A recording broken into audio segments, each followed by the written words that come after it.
नमस्कार दोस्तों, study with Dev channel में आपका स्वागत है। दोस्तों, पिछली वीडियो में हमने कुछ पठार पर्वत के बारे में चर्चा किया था आपसे। आज हम हिमालय की उत्पत्ति कैसी हुई इस पे चर्चा करते हैं कि हिमालय की उत्पत्ति किस कारण से हुई। इसमें बहुत सारे सिद्धांत दिए गए हैं, जिसमें कोबर का जो भूसन्नति सिद्धांत है सबसे महत्वपूर्ण है। तो हिमालय की उत्पत्ति में देखते हैं, वलित पर्वत की उत्पत्ति से संबंध में विभिन्न प्रकार से सिद्धांत दिए गए हैं, जिससे पर्वतों का निर्माण हुआ है। जैसे पहला सिद्धांत है कोबर का भूसन्नति सिद्धांत। इसके बाद होम्स का संवहन तरंग सिद्धांत, जेफ्रीज का तापीय संकुचन सिद्धांत, जोली का रेडियो एक्टिव सिद्धांत, आधुनिक प्लेट टेक्टोनिक का सिद्धांत। इसमें कोबर का भूसन्नति सिद्धांत और आधुनिक प्लेट टेक्टोनिक का सिद्धांत ये सबसे महत्वपूर्ण है, इसी से ही क्वेश्चन बनते हैं। तो आइए देखते हैं कोबर का भूसन्नति सिद्धांत के बारे में, कैसे हिमालय एवं वलित पर्वत आदि की उत्पत्ति कैसे हुई। जर्मन वैज्ञानिक कोबर के अनुसार, जो कोबर थे ये जर्मन के वैज्ञानिक थे, इनके अनुसार वलित पर्वत की उत्पत्ति भूसन्नति से हुई है। कोबर ने कहा, भूसन्नतियों को पर्वतों का पालना कहा जाता है, क्योंकि इनका विचार, भूसन्नति का विचार सर्वप्रथम हॉल एवं डाना द्वारा दिया गया कि भूसन्नति से ही पर्वतों का निर्माण हुआ है। यह जो भूसन्नति है, अगर इसके बारे में देखते हैं तो यह एक छिछला सकरा लंबाई में विस्तृत जलीय क्षेत्र होता है, जिसमें आसपास से अवसाद जमा होते रहते हैं।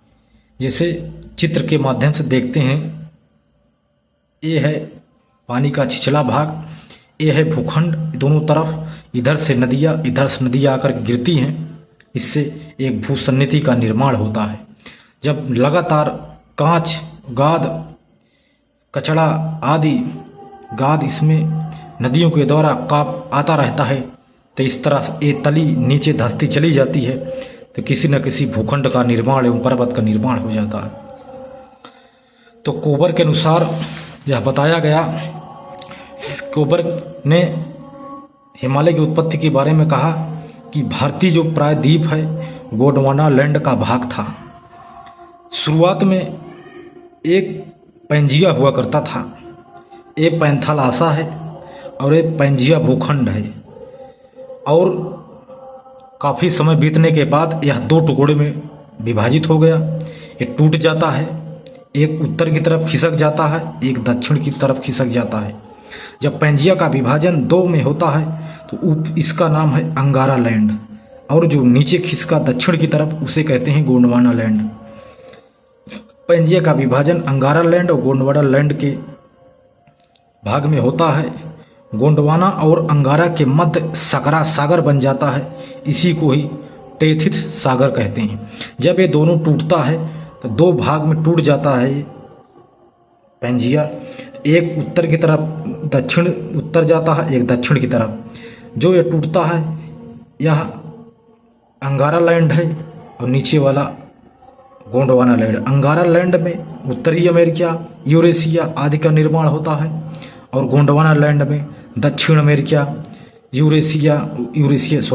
वो इंडिया की प्लेट, भारतीय प्लेट और ऑस्ट्रेलियाई प्लेट आदि का निर्माण होता है। यह जो भूसन्नति हिमालय का निर्माण जब के बारे में देखते हैं तो इधर देखो, यह है गोंडवाना लैंड यानी भारत का क्षेत्र, यह है अंगारा लैंड यानी चीन का क्षेत्र। दोनों तरफ से नदियाँ अवसाद लेकर आती रहती हैं, और यह टेथित भूसन्नति में जो था, यह टेथित भूसन्नति है, ये नीचे की तरफ तली धंसती चली जाती है, क्योंकि गाद एवं कांच से इस पर भार बढ़ता चला जाता है। जब आगे यह भूसन्नतियाँ नीचे धंसती चली जा रही, क्योंकि इसमें अवसाद, कचड़ा आदि, इसमें मल नदियों के द्वारा इसमें भरा जा रहा है। दोनों तरफ के भूखंडों से नदियां अवसादों को लाकर जमा कर रही थी। अवसादों की भार से भूखंड अवतलित होने लगी और भूसन्न सकरी होने लगी। धीरे धीरे नीचे की तरफ उसमें संकुचन हुआ। संकुचन के बल के कारण दोनों तरफ से भूखंड एक दूसरे की तरफ खिसकने लगे, क्योंकि जब ऐसे ऐसे नीचे भूखंड नीचे घुसता चला गया, दोनों इस तरफ से भूखंड जो है आपस में जुड़ने लगे। जब जुड़ने लगे तो इसमें दोनों किनारों पर एक वलित पर्वत बन जाता है और बीच में पठार का भी निर्माण हो जाता है। इसके बाद कोबर की कुछ आलोचनाएं भी के बारे में चर्चा करते हैं कि कोबर की कुछ आलोचनात्मक तत्व भी देख लेते हैं। कोबर का भूसन्नति में वलित पर्वत का निर्माण का विचार सत्य है। इन्होंने जो भूसन्नति का वलित पर्वत का निर्माण का जो विचार दिया है सत्य है और आज भी प्रासंगिक है। अवसाद के वलन से हिमालय और तिब्बत का पठार का निर्माण हुआ, लेकिन इसमें कुछ नकारात्मक है। भूसन्नति के अवतलन या संकुचन से इतना बल नहीं उत्पन्न हो सकता जिससे हिमालय जैसे ऊंचे पर्वत का निर्माण हो सकता है, ऐसी आलोचना की गई। लेकिन इस बल की व्याख्या प्लेट टेक्टोनिक सिद्धांत ने कर दी। फिर भी कोबर के भूसन्नति संबंधी अधिकांश बातें आज भी मान्य हैं। अब प्लेट टेक्टोनिक सिद्धांत के बारे में देखते हैं, क्योंकि प्लेट टेक्टोनिक सिद्धांत का मतलब है प्लेटों की गति। प्लेटें ये है स्टेनोस्फीयर, यानी ये लावा पानी के ऊपर जमा हुआ है और पानी के अंदर जो प्लेटें तैर रही हैं, इसे दुर्बलता मंडल कहते हैं। ये जो भूखंड है इसमें 7 प्लेटें हैं। प्लेटें ऐसे छोटी छोटी प्लेटें हैं और बीच बीच में थोड़ा थोड़ा स्पेस भी है। पृथ्वी का धरातल कई प्लेटों में विभक्त है। प्लेट क्रस्ट, ऊपरी मेंटल आदि का कुछ भाग है 100 से 200 किलोमीटर तक। 7 बड़ी प्लेटें हैं: प्रशांत प्लेटें, यूरेशिया प्लेटें, उत्तरी अमेरिका प्लेटें, दक्षिण अमेरिका प्लेटें, अफ्रीकन प्लेटें, भारतीय प्लेटें, इनको इंडो ऑस्ट्रेलियाई प्लेट कहते हैं, अंटार्कटिक प्लेटें आदि में विभक्त है, 7 में विभक्त है। तथा जो प्लेटें हैं गति के स्टेनोस्फीयर पर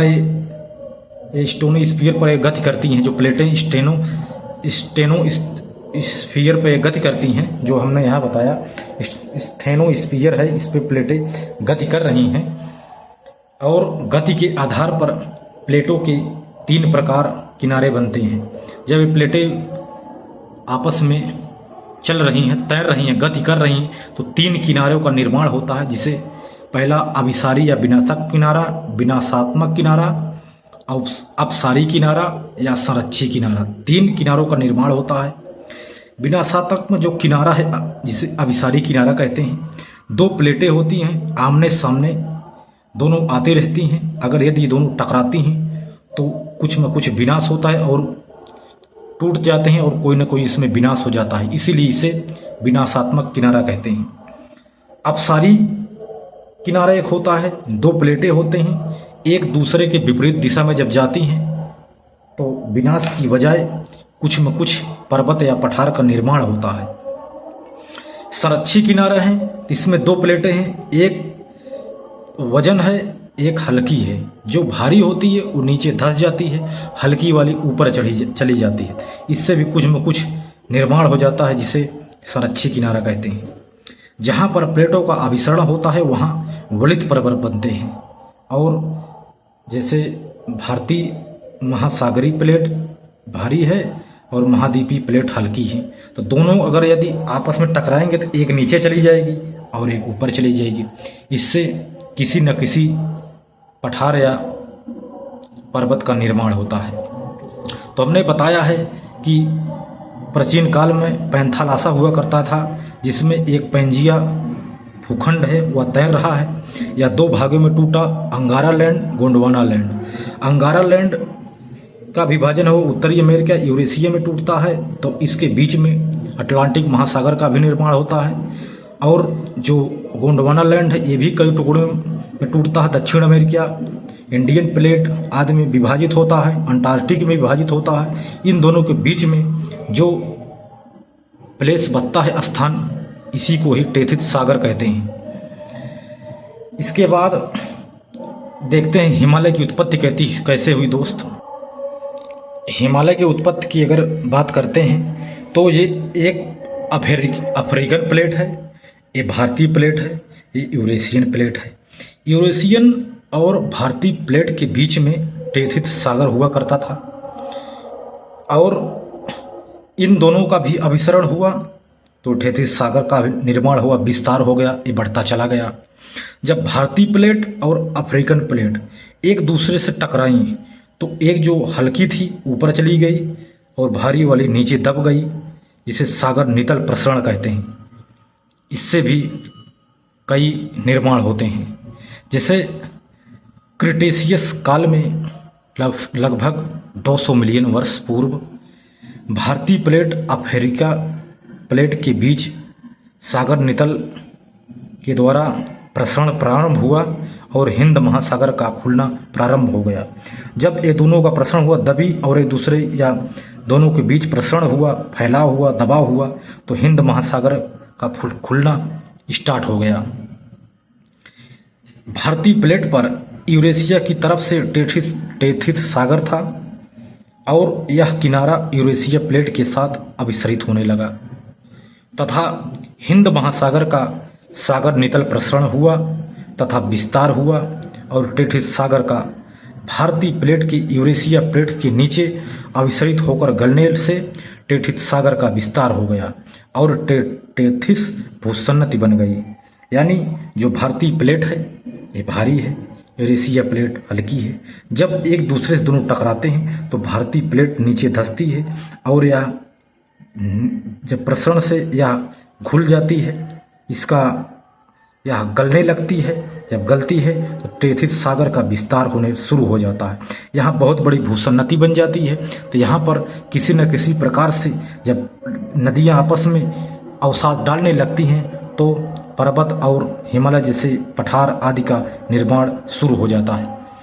इसके बाद जब टेथिस भूसन्नति में दोनों तरफ से नदियां अवसाद लाकर जमा कर रही थी, भारतीय प्लेट और यूरेशियन प्लेट के मध्य टेथिस सागर में और अधिक दबाव पड़ने से उसमें भरे अवसादों का वलन हो गया, जो तीन तरफ से क्रमशः महान हिमालय, मध्य हिमालय और शिवालिक हिमालय के रूप में सामने आया।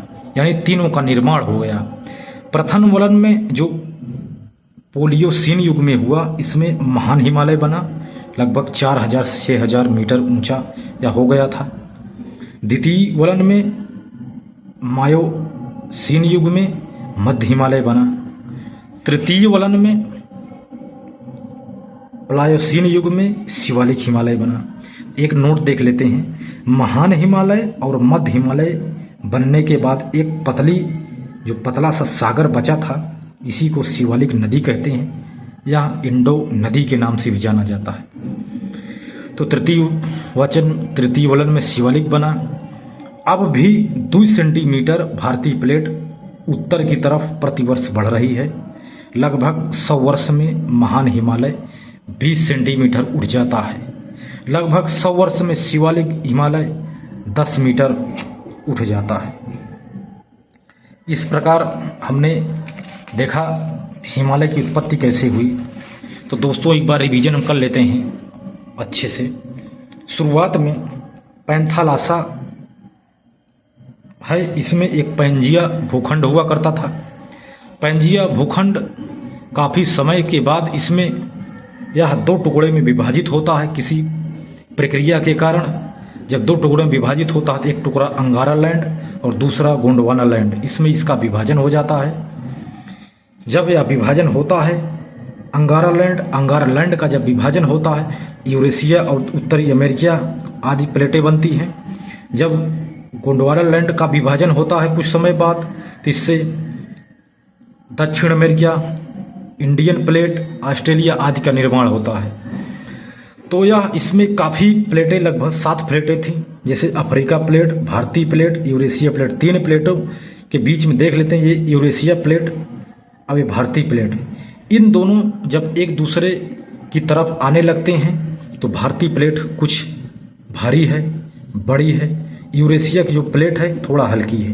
तो ये प्लेट जब नीचे जाती है तो गर्मी के कारण उसमें यह प्लेट गलने लगती है। जब गलने लगती है तो यहाँ टेथित सागर का विकास हो जाता है।